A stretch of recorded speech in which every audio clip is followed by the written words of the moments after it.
Boa noite, eu sou Magno da Rocha, este é o programa Assim Está Escrito. Hoje no programa eu vou responder a duas perguntas, né? Uma é a respeito do lava-pés e a outra é do sábado, né? Por que algumas igrejas não guardam o sábado? Logo após a vinheta. A Igreja Missão Adventista traz para você o programa Assim Está Escrito com Magno da Rocha. Perguntas e respostas bíblicas. Tire suas dúvidas. E conhecereis a verdade, e ela vos libertará. João 8:32. Boa noite, irmão Magno.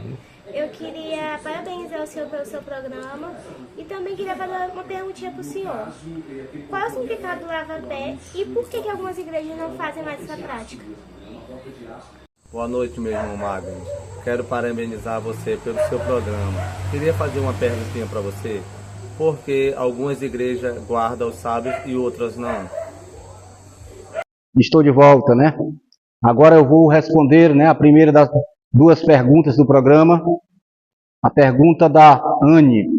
Ela me perguntou, né, o significado do lava-pés e por que algumas igrejas observam e outras não.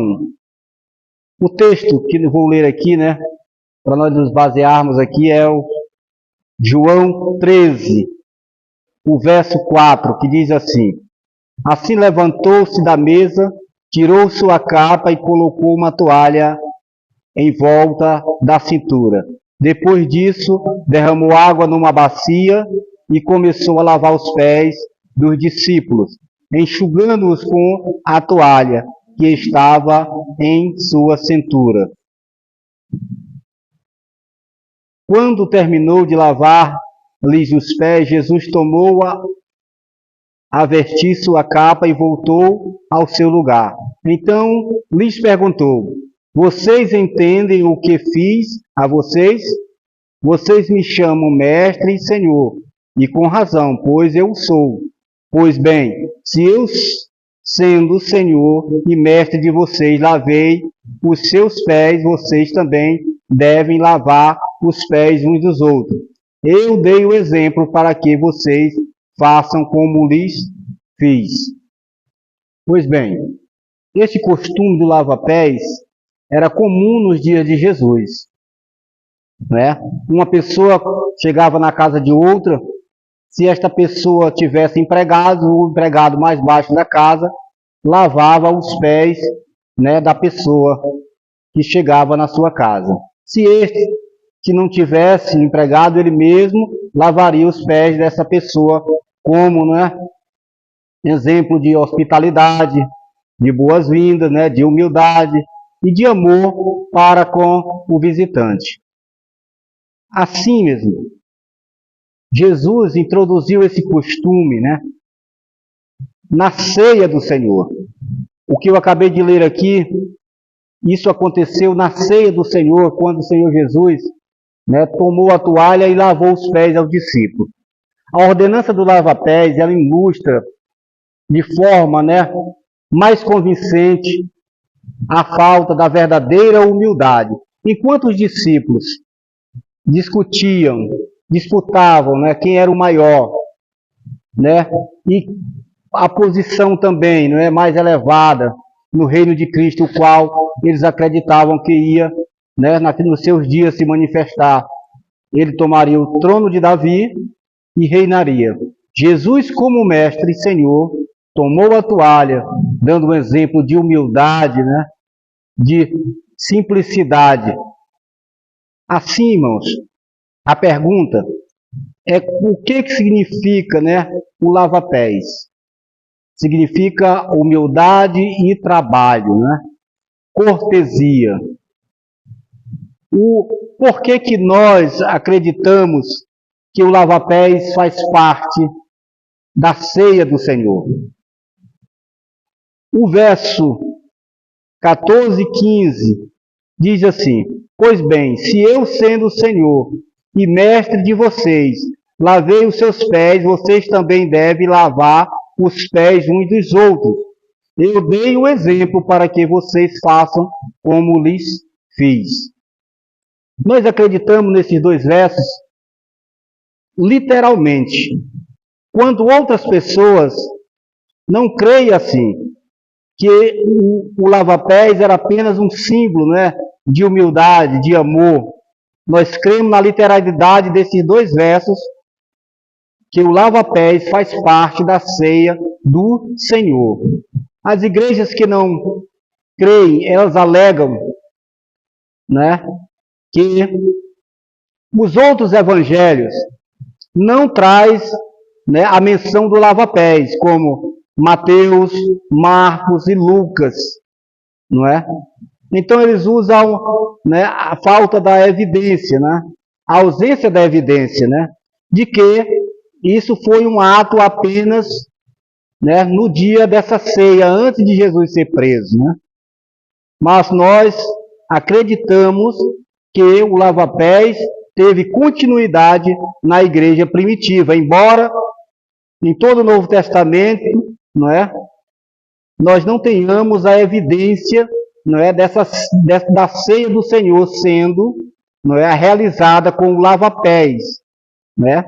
Somente João narra o lava-pés, mas nós acreditamos, porque Jesus diz: eu dei o exemplo para que vocês façam como lhes fiz. É por isso, por esses versos é que nós, né, continuamos praticar o lava-pés na ceia, né, do Senhor. E nós também temos a segunda pergunta. Eu espero ter respondido, não é, a pergunta da Anne, não é, de forma sucinta, mas que ela tenha compreendido o significado e por que algumas igrejas, não é, observam, né, esse ritual e outras não. E agora nós vamos para a segunda pergunta, a pergunta do Santana. Ele perguntou por que algumas igrejas observam o sábado e outras não observam o sábado. Eu vou responder por que nós observamos o sábado do Senhor. Cremos na vigência do sábado em nossos dias. O livro de Mateus, capítulo 5, e verso 17, vou ler aqui, diz assim: não pense que vim abolir a lei ou os profetas. Não vim abolir, mas cumprir. Muitos que dizem que não é necessária a guarda do sábado, dizem que o sábado foi abolido por Cristo. Mas Cristo diz aqui que ele não veio abolir, ele diz: não pense que eu vim abolir a lei ou os profetas. Ou seja, Cristo está afirmando aqui que ele não veio abolir a lei, não é, ou os profetas.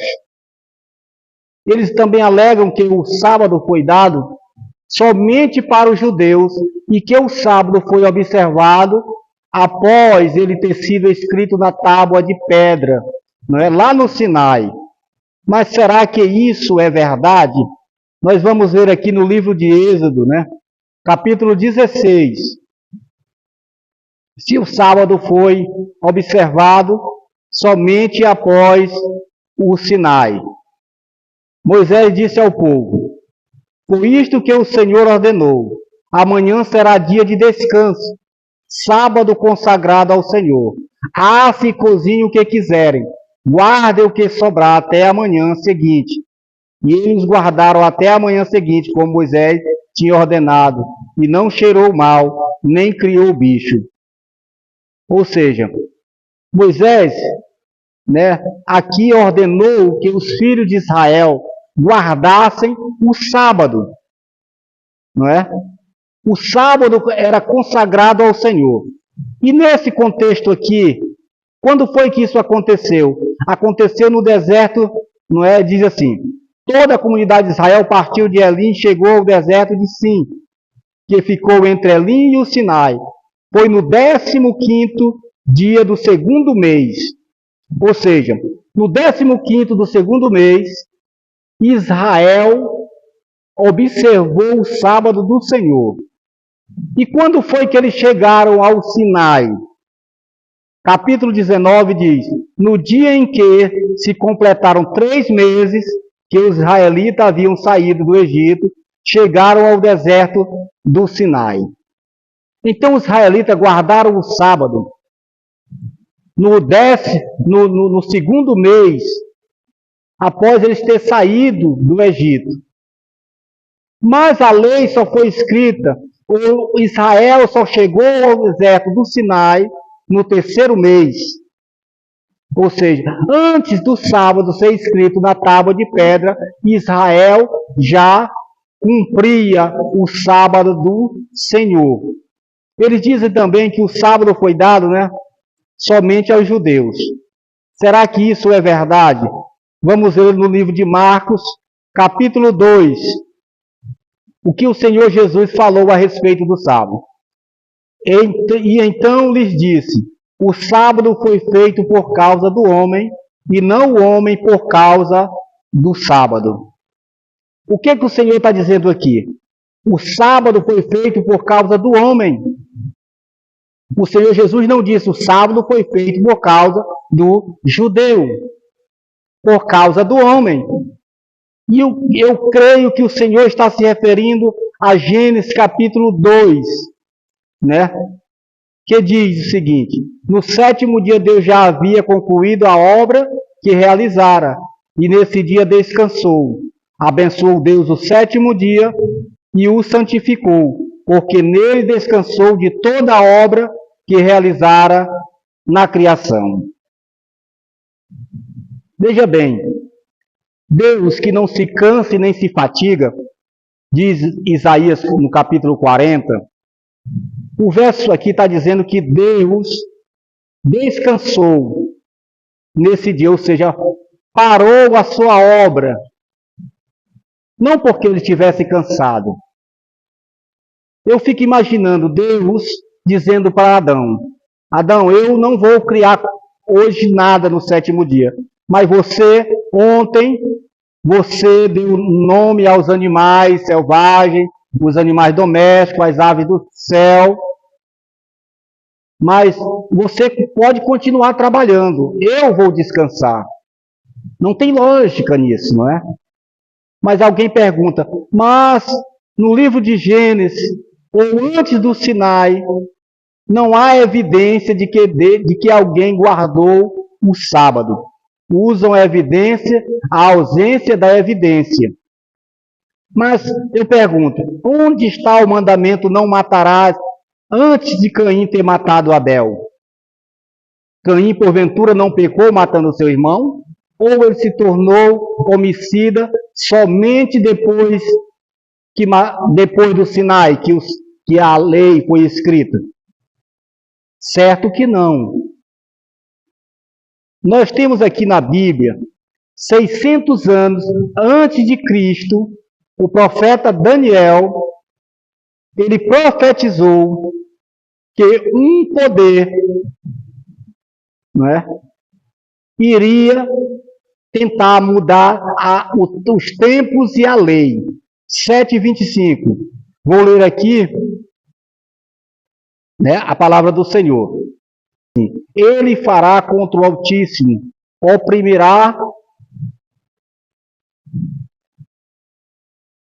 ele falará contra o Altíssimo, oprimirá os seus santos e tentará mudar os tempos e as leis.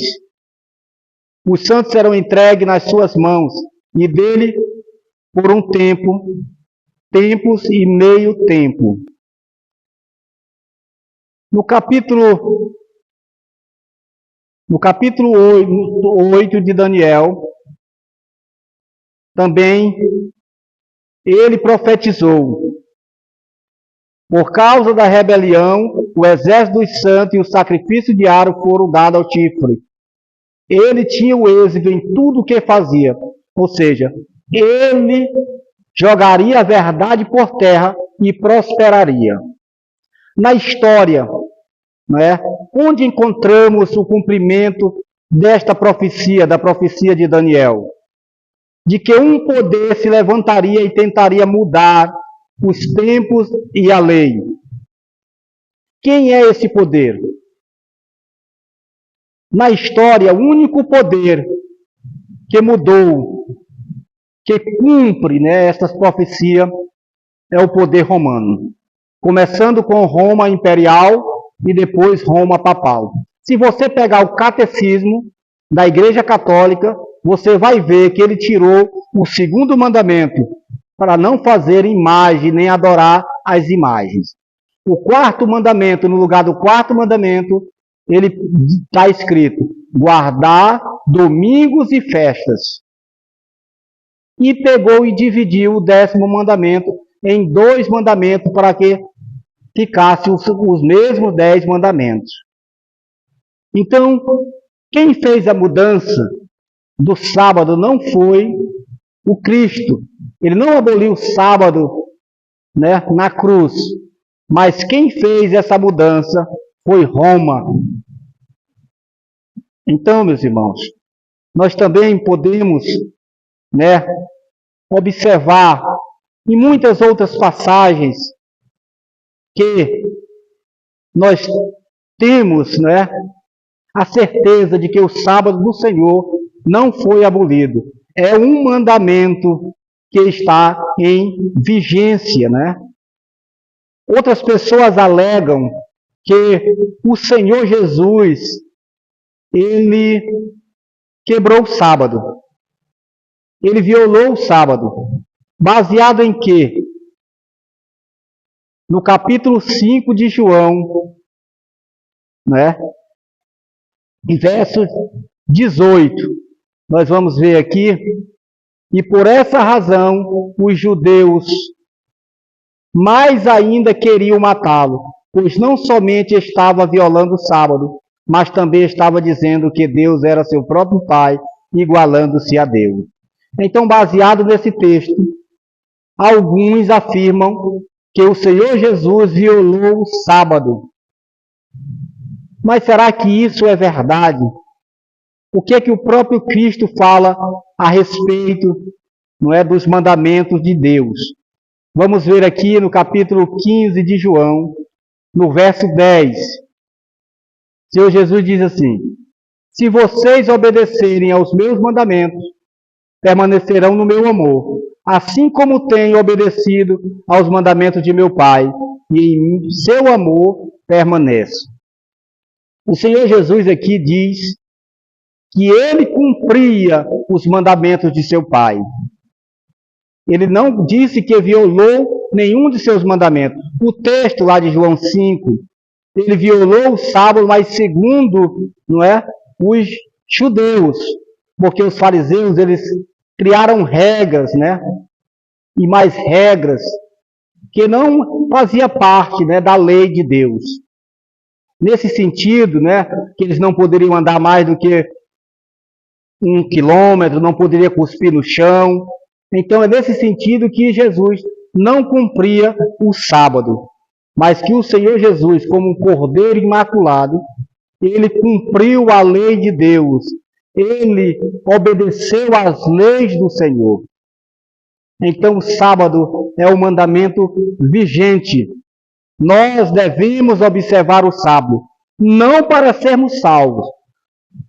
As pessoas nos acusam de guardarmos o sábado para sermos salvos. Mas nós guardamos o sábado porque nós somos salvos. Nós somos salvos e, como salvos, nós devemos observar a palavra de Deus. Será que as pessoas que dizem que o sábado foi abolido, eles não matam para serem salvos?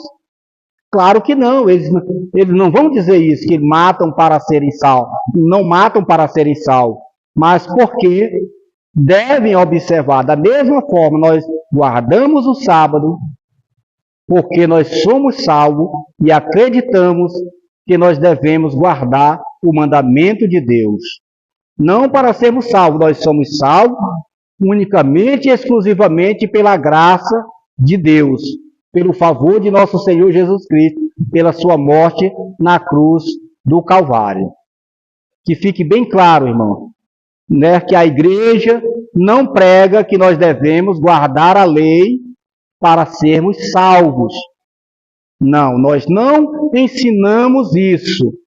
Nós guardamos a lei do Senhor porque nós o amamos. Ela é uma expressão do caráter e do amor de Deus.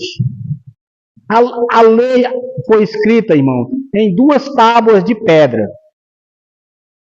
E é interessante que Moisés, quando ele foi fazer o tabernáculo e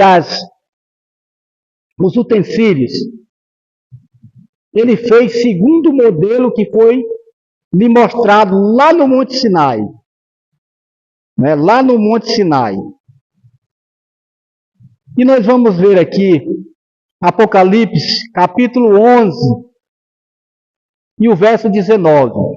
Então foi aberto o santuário de Deus nos céus, e ali foi vista a arca da sua aliança. O que foi aberto no céu? O santuário. Que santuário era esse? O santuário, né, original, pelo qual Moisés fez a réplica lá no deserto. E o que foi visto lá no santuário é a arca da sua aliança. Se na arca havia os 10 mandamentos, irmão, eu fico imaginando, será que a arca no céu hoje só tem 9 mandamentos? Porque se era uma cópia, deveria ser uma cópia fiel. Se existia uma arca antes de Moisés fazer a arca da aliança, não é? E ele fez essa arca segundo o que foi lhe mostrado no Monte Sinai, e também fez as 2 tábuas de pedra, e Deus escreveu com seu próprio dedo nas tábuas. É porque também na arca do céu existe 10 mandamentos. Também no livro de Isaías, o livro do profeta Isaías, nós podemos observar no capítulo, não é? 66, no último capítulo, que diz assim, capítulo 66, verso 23. De uma lua nova a outra e de um sábado a outro, toda a humanidade virá e se inclinará diante de mim. Então, o que ele está falando aqui? Que no novo céu e na nova terra, o povo vai observar o sábado. E eu fico imaginando, as pessoas antes do Sinai não observaram o sábado, não observaram os mandamentos de Deus. Então, do Sinai até a vinda de Jesus, o povo judeu, o povo observou o sábado do Senhor. Não é? E após a vinda de Jesus, não há mais obrigação de guardar o sábado, porque alegam que no Novo Testamento não há um mandamento expresso para guardar o sábado. E eu pergunto uma coisa. Há no Novo Testamento, Malaquias 3,10, se usar a ausência da evidência para justificar que nós não devemos guardar o sábado, nós também podemos usar que não devemos devolver o dízimo, porque também não há um mandamento expresso, um mandamento explícito para devolver o dízimo no Novo Testamento. Mas eles usam este método apenas para o sábado. Não é? Nós vamos ver aqui, irmão, no capítulo, para encerrar essa pergunta, no capítulo 26 de Gênesis, o que a palavra do Senhor fala a respeito de Abraão? Porque Abraão me obedeceu e guardou os meus preceitos, meus mandamentos, meus decretos, as minhas leis. Eu pergunto, que decretos que Abraão obedeceu? Se ainda a lei não tinha sido escrita por Moisés lá no Sinai. Lá, ainda por Deus, escrita com o próprio dedo de Deus. Qual eram esses mandamentos? Qual eram essas leis que Abraão, obedeceu? Irmãos, Nós acreditamos, não é, que o povo de Deus em todos os tempos, eles observaram os mandamentos de Deus. E que esses mandamentos eram passados de pai para filhos, numa forma oral. Mas somente após, né, a tirada do povo de Israel, que Deus achou por bem escrever, né, nas tábuas os 10 mandamentos. Para que o povo não esquecesse, que o povo não perdesse, né? Assim como ainda hoje nós temos, né, a nossa Bíblia. Até hoje nós temos os registros, né, desses mandamentos. Eu espero ter respondido a pergunta, que tenha ficado clara, né, para a pessoa que me perguntou e para aqueles que vão, né, ver este vídeo, e que Deus nos abençoe.